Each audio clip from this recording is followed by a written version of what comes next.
Hey guys, how's it going? Vinny Rattlocke here. Just want to make a quick little thing. Um, Welcome to the channel, first off. Hi. You guys know we do unboxings, we do show and tells. I show off the masks that I'm commissioned to make, that I'm sending out to people, whatever else. Anyway, it's Throwback Thursday, and I thought a good idea would be to show off some stuff I did back in like 2008. I was a part of a Midwest Haunters group, and we would get together once a month and do something haunted house or horror related because there was a lot of home haunts and stuff. And so when it was my turn, they knew that I could do makeup and stuff, even though I'm not phenomenal. Um, I was the guy in charge at the haunted houses that I worked for to do like speed painting and stuff. Like I would have 15 to 20 actors in line waiting for me like an hour before it was time to go. They couldn't afford airbrushes or anything like that, but I just had a box of makeup and I found ways to just quickly do wounds and stuff like that, and I perfected it. At least, the whole thing with haunted houses, it's going to be dark. I decided to do that for them and have them, they all had like test models, and I had my guy, and he would sit there and I would show the paint jobs on him, the bite marks, all this. So you're getting ready to see a handful of quick little how-tos. So like if you're going to be working on a haunted house, or if you're doing a home haunt and you have to get ready like real quick, and you only have like 2 or 3 things on hand, boom, da da da da da, and you're done. Most of these take under 5 minutes to do. So think of it like a 5-minute craft type thing, except uh, makeup wise. Anyway, here's your Throwback Thursday. Hey everybody, this is my speed demo for latex prosthetic application. We had a group meeting showing you how to do it. First, to neutralize the area, I used a bottle of liquid stuff called No Sweat. It's an antiperspirant because you don't want to sweat underneath the prosthetic prop. If you do sweat underneath the prosthetic prop, there's a chance that it's going to come off no matter what kind of spirit gum you use. So if you don't have this stuff, it's by Mayron. If you don't have this, you might want to just spray some antiperspirant onto a sponge and wipe it on. Let it dry before you go any further. Next, applying the spirit gum and tacking it.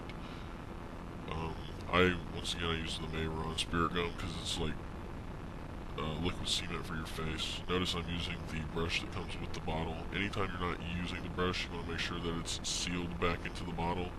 But I put enough on the forehead piece, and then I put a little bit on the prosthetic. And what I'm doing, patting with him, I'm actually making it really tacky so that when I do prepare to put it on, that it sticks easier. Okay, applying the prosthetic is just as easy. That small piece you just place perfectly onto it. If you have a larger piece, you want to go slower, start at the top, work your way down. Once you get it placed on, I do a little bit of rubbing and tapping and stuff, just making sure that it's all stayed there. If you did the tacking properly, it's gonna be pretty firm right there. Alright, after you let it sit for about a minute or so, you want to go ahead and blend it to the skin. This is some stuff I got from Cinema Secrets. It was a flesh pack, and it had 5 different shades with it, and because of Pat's skin, I'm using 2 separate shades right now. This is a light shade that's closer to the actual prosthetic pop than it is with his skin, but he seems to have brighter skin towards the top, towards his scalp, than he does towards his eyebrow. So I first start by putting the lighter coat on, and then I will follow up by putting just a shade darker. Now, most people, when you're also blending it, you want to use some kind of a putty or maybe a liquid latex to put on the edges so that it goes flush with the skin, because you can kind of tell, you can see the lines from where the prosthetic piece was cut out from the sheet of prosthetic pieces. I would just say, this is just a speed demo. I mean, normally I would put the liquid latex on there. Alright, now finishing touches.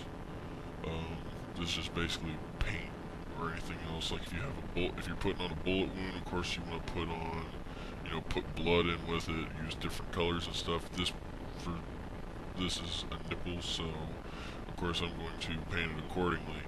You notice we already have a piercing put in, it wasn't in originally. If you're going to do a prosthetic piece, if you need to add anything to it, like extra pieces other than paint or blood, you might want to go ahead and put that on first, because like if we were to try to put this piercing in after we had glued it on, there's a chance that we can pull it off and we'll have to reapply it and stuff. So like if you're using threads or something, so like if you have a gash and you need to thread it together, go ahead and thread it first before you glue it onto the person's body. But yeah, if you use the perfect type of spirit gum, you can glue anything to your skin. So mostly I use Mayron and Cinema Secrets when it comes to it because it's extremely cheap for the high grade it is. And I'd like to thank Pat for letting me put a nipple on his head. There it is. Cute, isn't it? Looks like a zit kinda. So right there. Very cute. Hey everybody, this is me. I'm doing commentary for my simple quick cut for the speed demo. Something you can just throw on people real quick, last minute alterations. First, the opening black slash of the quick cut. I use a liquid eyeliner. I prefer the liquid eyeliner because the brush and everything for it's exact. It's almost like working with a magic marker or something. You can still use regular face paints, Halloween face paints and whatnot in a brush. I just like this more, the liquid eyeliner, because once it dries, it stays on there. It doesn't smear too much, and that's why I go for it. I'm making the middle part a little bit more open to make it more of a little gaping cut. But yeah, I prefer, it's like $1.97 at Walmart, so it's not that bad price. Next to red edges, I take a basic short brushed paintbrush and put a little bit of what I'm using right now is a Mayron red paint, grease paint, and I paint around the edges. This is basically so that after I put the blood on and stuff, you still have the red part around it showing kind of like the skin had opened up and stuff. Once again, this is, if you're going to be in a dark area, got a cloak over your head, you're not going to notice too much. You're not going to sit there and stare at the person, so this is something great to do, just to slap on them, get them in the house. And I do a little trail down at the bottom of the cut, which is where I'm going to guide with my blood. Next, the blood stippling. I love stipple sponges. A stipple sponge is perfect to use whenever you're trying to do any kind of blood effect. I've used it for drippings. I've used it for like zombies if they're busy feasting. It's got a nice splatter effect. It shows that as he was, I do this because as he was cut, the splatter around his nose and whatnot, showing the blood basically starting to get together. I can't think of the word right now, but showing how it's kind of dried up. He's been wounded close, but not, that much. Next to blood drip, which is basically, all I have to do is I take the bottle of the Mayron stage blood, I put it there on the opening part of the wound, and I squeeze a little bit out, letting it guide down the line that I drew earlier with the red paint. And so I just let it run down his face. It's an open cut, and you're pretty much done like that. You put him in a costume or anything like that, he goes into a dark room, he jumps out. You're not going to sit there and try to stare and study the face. You're just going to see it, and boom, it's scary.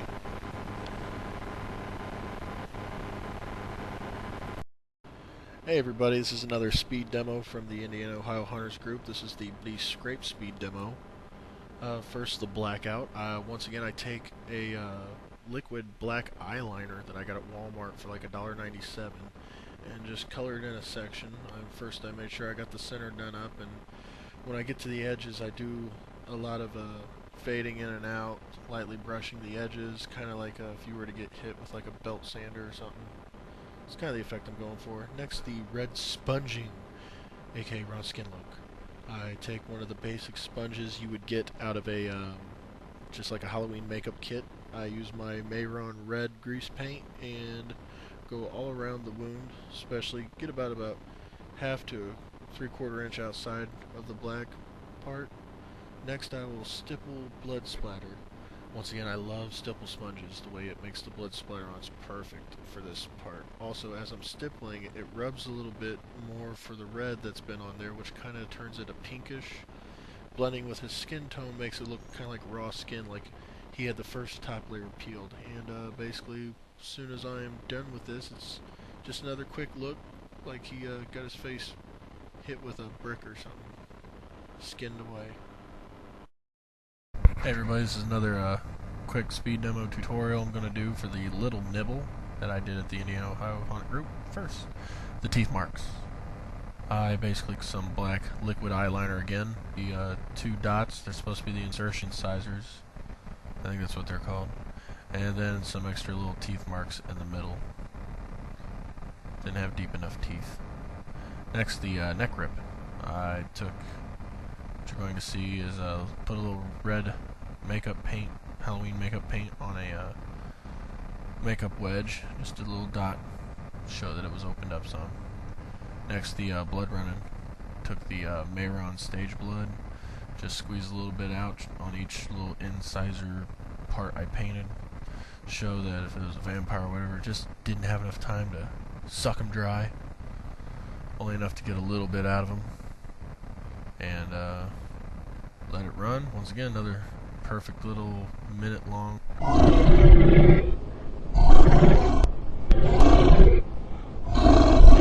Okay, I'm gonna stop.